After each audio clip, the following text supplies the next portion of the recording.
ಸಾರಿಗೆ ಮುಷ್ಕರಕ್ಕೆ ವಾಯುವ್ಯ ಸಾರಿಗೆ ನಿಗಮದ ಕಠಿಣ ಕ್ರಮ. ನೋ ವರ್ಕ್ ನೋ ಪೇಮೆಂಟ್ ಜೊತೆಗೆ ಎಸ್ಮಾ ಜಾರಿಯ ಭಯ ಕೂಡ ಈಗ ನೌಕರರನ್ನ ಕಾಡ್ತಾ ಇದೆ. ಕಠಿಣ ಕ್ರಮದಿಂದಾಗಿ ಕೆಲಸಕ್ಕೆ ಹಾಜರಾಗುವಂತೆ ಮಾಡಿದೆ ನಿಗಮ. ಕೆಲಸ ಬಿಟ್ಟು ನೀವು ಮುಷ್ಕರಕ್ಕೆ ಇಳಿದ್ರೆ ಸಂಬಳ ಕಟ್ ಅಂತೇಳಿ ಈಗಾಗಲೇ ವಾಯುವ್ಯ ಸಾರಿಗೆಯ MD ಪ್ರಿಯಾಂಗಾ ಅವರು ಸ್ಪಷ್ಟವಾದ ಎಚ್ಚರಿಕೆಯನ್ನ ನೀಡಿದ್ದಾರೆ. ಮುಷ್ಕರ ಅಂತ ನೀವು ಪ್ರಯಾಣಿಕರಿಗೆ ತೊಂದರೆಯನ್ನ ಮಾಡೋ ಹಾಗಿಲ್ಲ. ಒಂದು ವೇಳೆ ಪ್ರಯಾಣಿಕರಿಗೆ ತೊಂದರೆ ಕೊಟ್ರೆ ಕಠಿಣ ಕ್ರಮವನ್ನ ನಿಮ್ಮ ವಿರುದ್ಧ ತೆಗೆದುಕೊಳ್ಳಲಾಗತ್ತೆ ಅಂತೇಳಿ ಈಗಾಗಲೇ MD ಪ್ರಿಯಾಂಗಾ ಅವರು ಸ್ಪಷ್ಟ ಸಂದೇಶವನ್ನ ನೀಡಿದ್ದಾರೆ. ನೌಕರರ ಬೇಡಿಕೆಯಿಂದ ಪ್ರಯಾಣಿಕರಿಗೆ ತೊಂದರೆ ಯಾವುದೇ ಕಾರಣಕ್ಕೂ ಆಗಬಾರದು ಅಂತೇಳಿ ವಾಯುವ್ಯ ಕರ್ನಾಟಕ ಸಾರಿಗೆ ಸಂಸ್ಥೆಯ MD ಪ್ರಿಯಾಂಗಾ ಅವರು ತಿಳಿಸಿರುವಂಥದ್ದು. ಪ್ರಯಾಣಿಕರಿಗೆ ಯಾವುದೇ ಕಾರಣಕ್ಕೂ ನೀವು ಮುಷ್ಕರ ಮಾಡ್ತಾ ಇದ್ದೀರಾ ಮಾಡಿ, ಆದರೆ ಮುಷ್ಕರದಿಂದಾಗಿ ಪ್ರಯಾಣಿಕರಿಗೆ ಯಾವುದೇ ಕಾರಣಕ್ಕೂ ತೊಂದರೆ ಆಗಬಾರದು. ತೊಂದರೆಯಾದರೆ ನಿಮ್ಮ ವಿರುದ್ಧ ಕಠಿಣ ಕ್ರಮವನ್ನ ತೆಗೆದುಕೊಳ್ಳಲಾಗತ್ತೆ. ನೀವು ಕರ್ತವ್ಯಕ್ಕೆ ಹಾಜರಾದರಷ್ಟೇ ನಿಮಗೆ ಅವತ್ತಿನ ಸಂಬಳ, ಇಲ್ಲದೇ ಇದ್ರೆ ನಿಮಗೆ ಅವತ್ತಿನ ಸಂಬಳವನ್ನ ಕೊಡೋದಿಲ್ಲ ಅಂತ ಹೇಳಿದ್ದಾರೆ. ಜೊತೆಗೆ ಎಸ್ಮಾ ಜಾರಿಯ ಎಚ್ಚರಿಕೆಯನ್ನ ಕೂಡ ನೀಡಿದ್ದಾರೆ. ಈಗ ನಮ್ಮ ನೌಕರರ ಕೂಟ ಏನು ಇವತ್ತು ಬೆಂಗಳೂರು ಚಲೋ ಅಂತ ಘೋಷಣೆ ಮಾಡಿದ್ರು. ನಾವು 2 ದಿನ ಹಿಂದೆನೇ ಆ್ಯಕ್ಚುಲಿ ನಮ್ಮಲ್ಲಿ ಕೆಲಸ ಮಾಡಿಲ್ಲ ಅಂದರೆ ವೇಜ್ ಇಲ್ಲ, ಸಂಬಳ ಇಲ್ಲ, ನೋ ವರ್ಕ್ ನೋ ವೇಜ್ ಅನ್ನೋ ಆರ್ಡರನ್ನು ಈಗಾಗಲೇ ಇಶ್ಯೂ ಮಾಡಿದ್ದೀವಿ. ಯಾವುದೇ ಕಾರಣಕ್ಕೂ ಮುಷ್ಕರ ಒಂದು ದಾರಿ ಇಲ್ಲ. ಮಾತುಕತೆ ಮೇಲೆ ಎಲ್ಲನೂ ಸರಿ ಮಾಡಿಸ್ಬೇಕು ಅಂತ ಅವ್ರ ಹತ್ರನೂ ವಿನಂತಿ ಮಾಡಿದ್ದೀವಿ. ಮತ್ತು ಇವತ್ತು ನಮಗೆ ಯಾವುದೇ ವಾಯುವ್ಯಕ್ಕೆ ಸಂಬಂಧಪಟ್ಟು ಆಪರೇಷನ್ಸಲ್ಲಿ ಏನೂ ತೊಂದರೆ ಆಗಿಲ್ಲ. ಈ 1 ಗಂಟೆವರೆಗೆ ಏನು ನಮಗೆ ಗಾಡಿಗಳು ನಿರ್ಗಮನ ಆಗಬೇಕು ಅವಷ್ಟು ಆಗಿದೆ. 100% ಆಪರೇಷನ್ಸ್ ಆಗ್ತಾ ಇದೆ.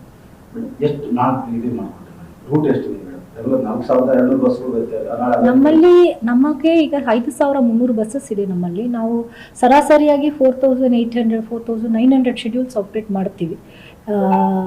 ಈಗ ನಮ್ದೇನು ಇವತ್ತಿದೆ ಅದನ್ನು ನಾಳೆನೂ ಪ್ಲಾನ್ ಮಾಡ್ಕೊಂಡಿದ್ದೀವಿ ನಾವು. ಮತ್ತೆ ಎಲ್ಲ ಸ್ಮೂತ್ ಆಗುತ್ತೆ ಅಂತಲೇ ಎಕ್ಸ್ಪೆಕ್ಟ್ ಮಾಡ್ತಾ ಇದ್ದೀವಿ. ಆ್ಯಕ್ಚುಲಿ ನಿನ್ನೆ ರಾತ್ರಿ ಒಂದು ಆದೇಶ ಬಂದಿದೆ, ತಾವೆಲ್ಲ ನೋಡಿರ್ಬೋದು. ಸರ್ಕಾರ ಒಂದು ಆದೇಶ ಕೊಟ್ಟಿದೆ, ಘೋಷಿಸಿದೆ. ಸೊ ಈಗಾಗಲೇ ಸ್ವಲ್ಪ ಕ್ಲಾರಿಟಿ ಬಂದಿದೆ ನಮ್ಮ ನೌಕರರಿಗೆ ಕೂಡ. ಸೊ ಅರಿಯರ್ಸ್ ಬಗ್ಗೆ ಮತ್ತು ವೇಜ್ ಯಾವಾಗಿಂದ ರಿವೈಸ್ ಆಗುತ್ತೆ ಅನ್ನೋದ್ರ ಬಗ್ಗೆ. ಸೊ ಸ್ಮೂತ್ ಆಗಿದೆ ಅಂತ ಭಾವಿಸ್ತೀವಿ. ಮತ್ತು ಯಾವುದು ಮತ್ತೆ ಮುಂದೆ ಏನು ಸಮಸ್ಯೆ ಇರಲ್ಲ ಅಂತಲೂ ಭಾವಿಸ್ತೀವಿ. ಬಟ್ ಆದರೂ ಕೂಡ ನಮ್ಮಂತ್ರ ಏನು ಪ್ರಯತ್ನ, ನಮ್ಮಿಂದ ಏನು ಮುಂಜಾಗ್ರತೆ ಕ್ರಮ ಆಗಬೇಕು ಅವೆಲ್ಲನೂ ಆಗಿದೆ. ಇಲ್ಲ, ನಾವು ಈಗಾಗಲೇ ಅದೇ ಹೇಳಿದ್ದೀವಿ. ಇವತ್ತಿಗೆ ಆ್ಯಕ್ಚುಲಿ ನಾವು ಕೊಟ್ಟಿರುವ ಆದೇಶ ಇವತ್ತೇ.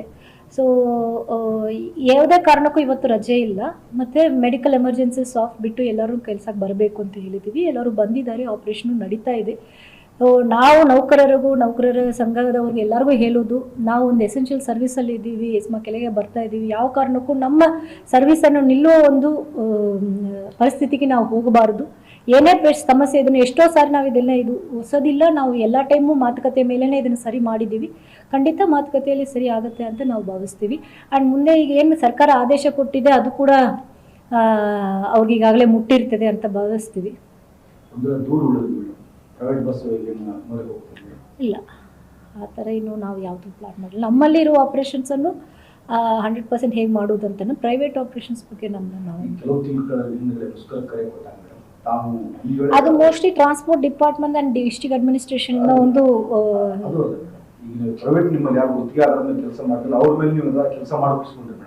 ಹೌದು. ಬಟ್ ಈಗ ನಮಗೆ ಹೊಸ ನೌಕರರೇ ಬಂದಿರೋದಕ್ಕೋಸ್ಕರ, ಪರ್ಮನೆಂಟ್ ನೌಕರ ಬಂದಿರೋದಕ್ಕೋಸ್ಕರ ನಮ್ಮಲ್ಲಿ ಟೆಂಪ್ರವರಿ ಔಟ್ಸೋರ್ಸ್ ಹೊರಗಿತ್ತ ಚಾಲಕರಂತೆ ಯಾರೂ ಇಲ್ಲ.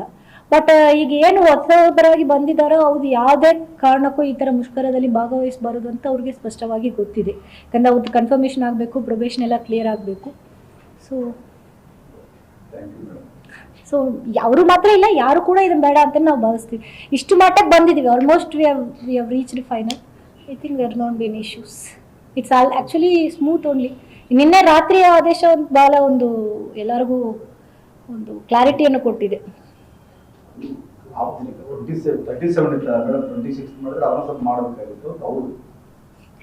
ಅಲ್ಲ, ಆ್ಯಕ್ಚುಲಿ ಎಲ್ಲನೂ ಸರ್ಕಾರ ಕೊಡ್ತಾ ಇದೆ. ಸ್ವಲ್ಪ ತಾವು ನೋಡ್ಬೇಕು. ಯಾವಾಗಲೂ ಸಂಸ್ಥೆನೇ ನಾವು ಬರೆಸೋದು. ಬಟ್ ಈ ಟೈಮ್ ನಮ್ಮ ಫಿನಾನ್ಷಿಯಲ್ ಪೊಸಿಷನ್ ಸರಿ ಇಲ್ಲ ಅನ್ನೋದಕ್ಕೆ ಸರ್ಕಾರ ಕೊಡ್ತಾ ಇದೆ. ಕೋವಿಡ್ ಇಸ್ ಸಮಥಿಂಗ್ ಯಾರು ಎಕ್ಸ್ಪೆಕ್ಟೇ ಮಾಡಿಲ್ಲ ಅಲ್ಲ. ಅವಾಗ ಸಂಬಳನೇ ಗೌರ್ಮೆಂಟ್ ಕೊಟ್ಟಿತ್ತು. ಸೊ ಅದನ್ನೇ ನಾವು ಮುಂಚಿತನೂ ಹೇಳ್ತಾ ಇದ್ದೀವಿ. ಸೊ ಸೊ ಈಗ ಅಟ್ಲೀಸ್ಟ್ ಸ್ವಲ್ಪ ಮಟ್ಟಿಗೆ ಅವರು ಸಮಾಧಾನ ಆಗಿರ್ತಾರೆ ಅಂತ ಭಾವಿಸ್ತೀವಿ.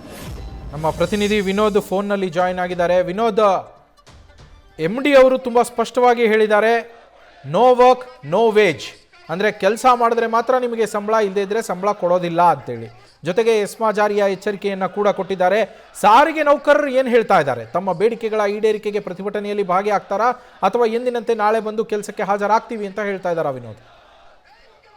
ನವೀನ್, ಈಗ ಏನು ಸಾರಿಗೆ ಮುಷ್ಕರಕ್ಕೆ ಏನು ವಾಯುವ್ಯ ಕರ್ನಾಟಕ ರಸ್ತೆ ಸಾರಿಗೆ ನಿಗಮದಿಂದ ಈಗಾಗಲೇ ಕಟ್ಟುನಿಟ್ಟಿನ ಕ್ರಮವನ್ನ ಕೈಗೊಂಡಿರುವಂತದ್ದು. ಯಾಕಪ್ಪ ಅಂತಂದ್ರೆ ಏನು ನೋ ವರ್ಕ್ ನೋ ಪೇ ಅನ್ನೋ ಮಾತನ್ನ ಈಗಾಗಲೇ NWKSTC MD ಪ್ರಿಯಾಂಕ್ ಅವರು ಕೂಡ ಈಗಾಗಲೇ ಸ್ಪಷ್ಟೀಕರಣ ನೀಡಿರುವಂತದ್ದು. ಅದಲ್ಲದೆ ಏನು ಸಾರಿಗೆ ಮುಷ್ಕರ ಕರೆ ಹಿನ್ನೆಲೆ ಇವತ್ತು ಮಹತ್ವದ ಸಭೆಯನ್ನ ಕೂಡ ಮಾಡಿರುವಂತದ್ದು. ಏನು 7 ಜಿಲ್ಲೆಗಳು ಬರ್ತವೆ NWKSRTC ಅಂಡರ್, ಆ ಪೂರ್ತಿ ಎಲ್ಲಾ ಜಿಲ್ಲೆಗಳ ಒಂದು DC ಗಳ ಜೊತೆ ಮಹತ್ವದ ಸಭೆಯನ್ನ ಮಾಡಿರುವಂತದ್ದು.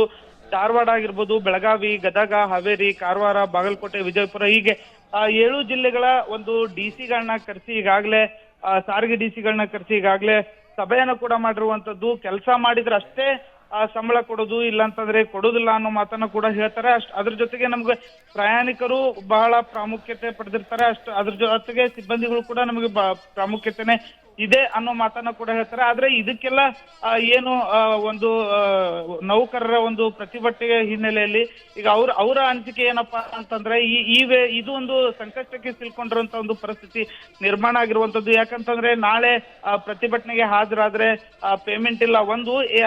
ಇದೆಲ್ಲದರ ನಡುವೆ ಎಸ್ಮಾ ಕೂಡ ಈಗ ಜಾರಿ ಮಾಡಿರುವಂತದ್ದು. ಇದರಿಂದ ಸಾರಿಗೆ ನೌಕರರು ಏನು ಮುಷ್ಕರಕ್ಕೆ ಇಳಿಬೇಕು ಅಂತ ಇದ್ರು, ಅವರು ಸಂಕಷ್ಟಕ್ಕೆ ಸಿಲುಕಿರುವಂತದ್ದು. ಈಗ ಮುಷ್ಕರಕ್ಕೆ ನಾವು ಹೋಗೋನು ಬೇಡ ಅನ್ನುವಂತ ಸ್ಪಷ್ಟೀಕರಣ ಕೂಡ ಈಗ ಅವರಲ್ಲಿ ಹೆಚ್ಚು ಕಡಿಮೆ ಕಾಣ್ತಾ ಇಲ್ಲ. Naveen, thank you Vinod ಡೀಟೇಲ್ಸ್ಗೆ.